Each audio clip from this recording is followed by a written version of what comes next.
علی علی حق ہے، علی حق ہے، علی حق ہے، علی علی جدھر حق ہے ادھر مولا، جدھر حق ہے ادھر مولا، جدھر مولا ادھر حق۔ لیکن سنیں گے انہی عبادتوں کے بارے میں ابن تیمیہ کا جملہ کیا ہے۔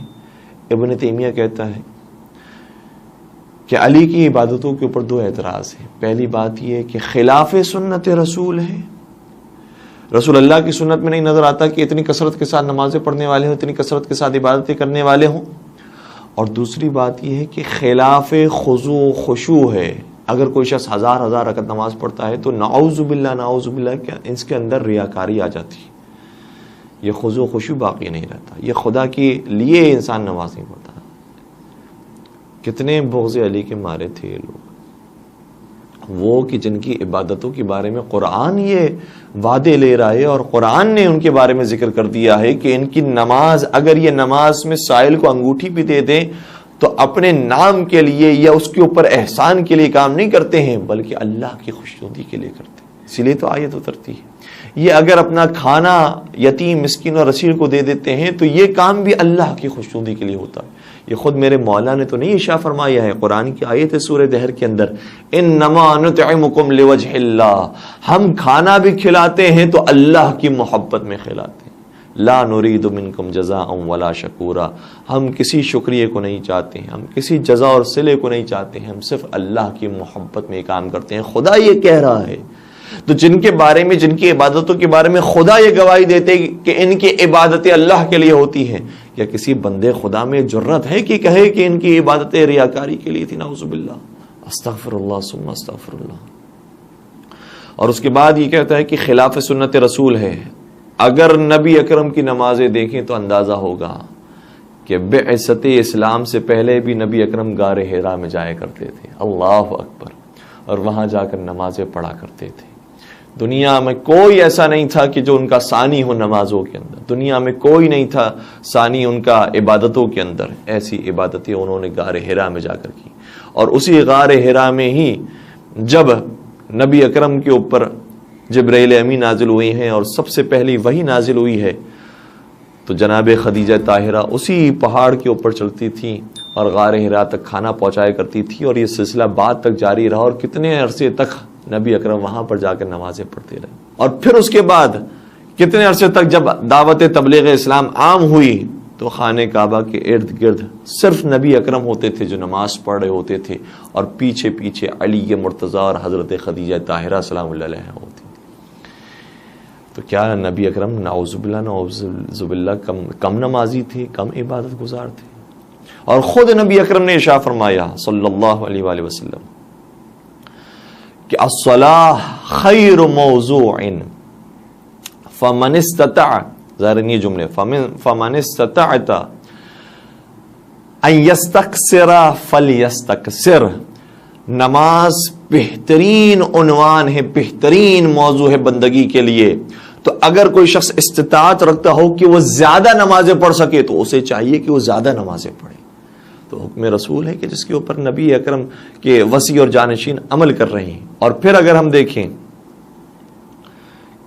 کہ جو نافلہ نمازیں ہیں وہ شریعت کے اندر کتنی بیان کی گئی، 17 رکعت واجب نماز ہے، نافلہ نمازیں 34 رکعت بیان کی گئی۔ لیکن یہ نافلہ نماز وہ ہیں کہ جن کا وقت معین ہے، اس وقت معین کے اندر پڑھی جاتی ہے، جس کو رواتب بھی کہا جاتا ہے، جن کا وقت معین ہے۔ لیکن بہت ساری نمازیں غیر رواتب ہیں، اور یہ تمام مسلمانوں کی مکاتب فکر کے اندر پائی جاتی ہے کہ غیر رواتب نمازوں کی تعداد بہت زیادہ ہے، اور اس کو جتنا انسان پڑھنا چاہے اچھی بات ہے۔ مولا متقیان اگر ہزار رکعت نماز پڑھا کرتے تھے تو وہ عین سنت رسول کے مطابق بھی ہے اور خضوع و خشوع کے ساتھ بھی ہے۔ اب ایک سوال ہم کرنا چاہیں گے، اور علامہ امینی نے اس کا جواب دیا۔ الغدیر کے اندر یہ کہتے ہیں کہ اس نے مولا علی کی عبادتوں پر تو اعتراض کر لیا اور کہا کہ یہ ریاکاری بھی اور خلاف سنت رسول بھی ہے، اور پھر اسی کتاب کے اندر وہ تیسرے خلیفہ کے فضائل بیان کرتے کرتے کہتا ہے کہ وہ ایک رات میں پورا قرآن مکمل کر لیا کرتے تھے۔ ایک رات میں ختم قرآن کرنا کسی حدیث رسول کے اندر آیا ہے یا سنت رسول کے اندر آیا ہے؟ کیا یہ خلاف خضوع و خشوع نہیں ہے؟ جب یہ خلاف خضوع و خشوع نہیں ہے تو وہ کیوں خلاف خضوع و خشوع؟ لیکن اتنے بغض کے مارے ہیں کہ یہ تیسرے خلیفہ تک کے تو فضائل بیان کرتے ہیں، لیکن یہ چوتھے پر نہیں آ سکتے۔ چوتھے کو برداشت کرنا بڑا مشکل ہے. یہ چوتھا وہ ہے کہ جو چاروں خلفاء کے اندر بھی ہے اور 5 پنجتن پاک کے اندر بھی ہے. اور مجھے تو یہ کہنا چاہیے کہ تمام مکاتب فکر کے لیے اتحاد کی اگر کوئی ذات ہے تو اس ذات کا نام علی ابن ابی طالب السلام. نبی کے اصحاب میں بھی شامل ہیں, نبی کے اہل بیت میں بھی شامل ہیں, اور نبی کے دین کو اور مشن کو بڑھانے والوں میں بھی شامل ہیں. تو اگر اتحاد کا مرکز ہے تو اس کا نام علی ابن ابی طالب ہے. اور اسی لیے روایات کے اندر آیا ہے وَاعْتَصِمُوا بِحَبْلِ اللَّهِ جَمِيعًا وَلَا تَفَرَّقُوا, اللہ کی رسی کو مضبوطی سے تھامے رکھو. تو اللہ کی رسی کون ہے؟ روایات یہ کہتی ہیں کہ حبل اللہ سے مراد حضرت علی ابن ابی طالب السلام. اس کے بعد علامہ امینی نے ایک اور جواب بھی دیا. کہا کہ پہلے تو وہ فہرست آپ دیکھیں جو آپ نے اپنی کتاب کے اندر جا بجا لکھی ہے, اگر ہم اس کو فہرست وار جمع کریں تو فلاں بھی روز و شب کے اندر ایک ختم قرآن کیا کرتا تھا, اور 15 افراد کے نام انہوں نے باقاعدہ تلاش کیے ان کی کتاب سے اور لکھے ہیں کہ یہ افراد روز و شب میں 24 گھنٹوں میں ایک ختم قرآن کیا کرتے تھے. اور کچھ افراد ایسے ہیں, ظاہراً 12 افراد کے نام لکھے ہیں, کہ یہ صرف رات کے حصے میں اتنا قرآن کریم پڑھتے تھے کہ صرف رات ہی میں ختم قرآن ہو جایا کرتا تھا. اور پھر 8 افراد کے نام اور لکھے ہیں کہ یہ صرف رات ہی میں ایک ختم قرآن نہیں 2 ختم قرآن کیا کرتے. پھر 5 افراد کے نام وہ لکھے ہیں کہ جو رات ہی میں 2 نہیں 3 ختم قرآن کیا کرتے تھے. اور پھر 2 افراد کے نام اور لکھے ہیں کہ جو رات ہی میں کبھی 4 ختم قرآن کبھی اس سے زیادہ کیا کرتے تھے. اوپر آپ کو کوئی اعتراض نہیں, ان کے فضائل کا کیا کہنا, ان کے مناقب کا کیا کہنا, اور ان کی تعریفیں آپ بیان کرتے ہیں, لیکن جہاں بات حضرت علی مرتضیٰ کے فضائل کی آتی ہے تو یہ خلاف خضوع و خشوع ہے. اور پھر علامہ امینی نے ایک اور کام بھی کیا, کہا قرآن کریم کے اندر کتنے کلمات موجود ہیں, کتنے الفاظ موجود ہیں. کہ قرآن کریم کے اندر جو تلاش کیے گئے ہیں اور لوگوں نے سرچ کیا ہے تو تقریباً 77,000 کلمات اور الفاظ قرآن کریم کے اندر موجود ہیں. اور کہا کہ اگر 1000 رکعت نماز کو ہم کلمات اور الفاظ کے اندر تبدیل کریں تو وہ کتنے بنیں گے؟ قریب اتنے ہی بنیں گے, 83,000 کلمات بنیں گے اور 83,000 الفاظ بنیں گے. کہا کہ وہ جو ایک رات میں ختم قرآن کر دیتے تھے ان کے اوپر کوئی اعتراض نہیں کہ وہ کیسے کرتے تھے, کیسے ممکن ہے کہ ایک رات میں اتنا زیادہ ختم قرآن کر سکے. لیکن ہاں جب بات علی مرتضیٰ کے 1000 رکعت نماز پڑھاتی ہے تو اعتراض کرتے. اور 1 یا 2 ختم قرآن, 3 ختم قرآن, 4 ختم قرآن کرنے والوں کے تو فضائل آپ نے بیان کر دیے, لیکن جو 1000 رکعت نماز پڑھتا ہے اس کے فضائل آپ سے برداشت نہیں. علامہ امینی سے ان کی حیات کے اندر کسی نے کہا تھا کہ یہ جو آپ کی کتاب کے اندر روایات ہے اب اس کو اپنی کتابوں سے ہٹا دیجئے, یہ پریکٹیکلی ممکن نہیں ہے کہ آپ کے امام 1000 رکعت نماز پڑھا کرتے ہوں. آپ دیکھیے اگر ان کی ایک نماز, اگر ان کی ایک رکعت 1 منٹ کے برابر بھی ہو تو اس کے لیے 1000 منٹس چاہیے, اور 1 گھنٹے کے اندر 60 منٹ ہوتی ہیں. اگر آپ 10 گھنٹوں کا بھی حساب رکھیں تو 600 منٹس ہوں گی, اور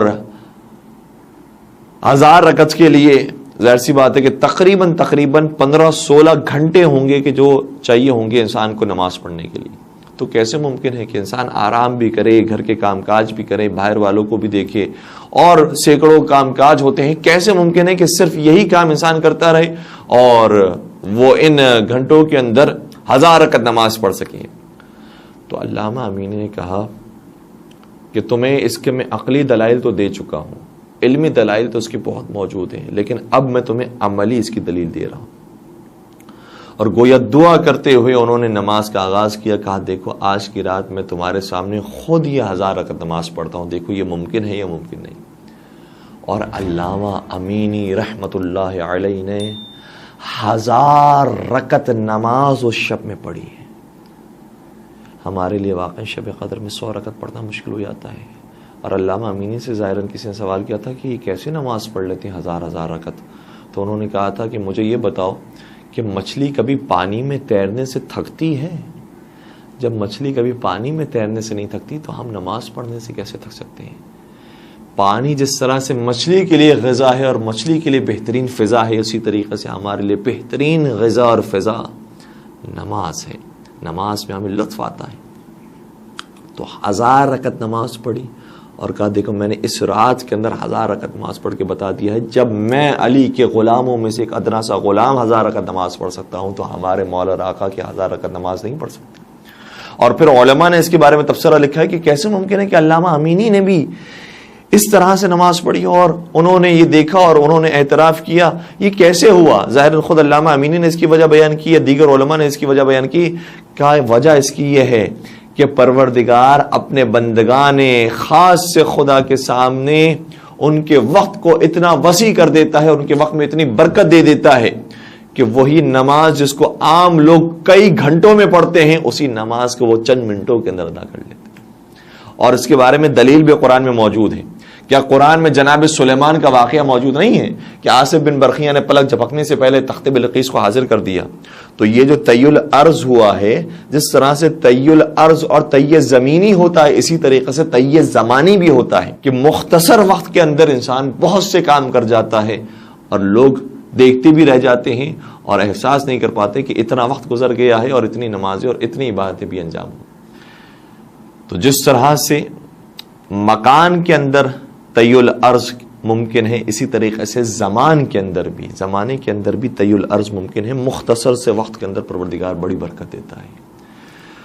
تو پروردگار سلامت رکھے ان علماء کرام کو، اور جو اس دنیا میں نہیں رہے پروردگار ان کے درجات میں بلندی نصیب فرمائے۔ کیسے کیسے انہوں نے جوابات دیے ہیں اور کس طریقے سے مذہب حقہ کا دفاع کیا ہے۔ علی علی حق ہے، علی حق ہے، علی حق ہے، علی علی جدھر حق ہے ادھر مولا، جدھر حق ہے ادھر مولا، جدھر مولا ادھر حق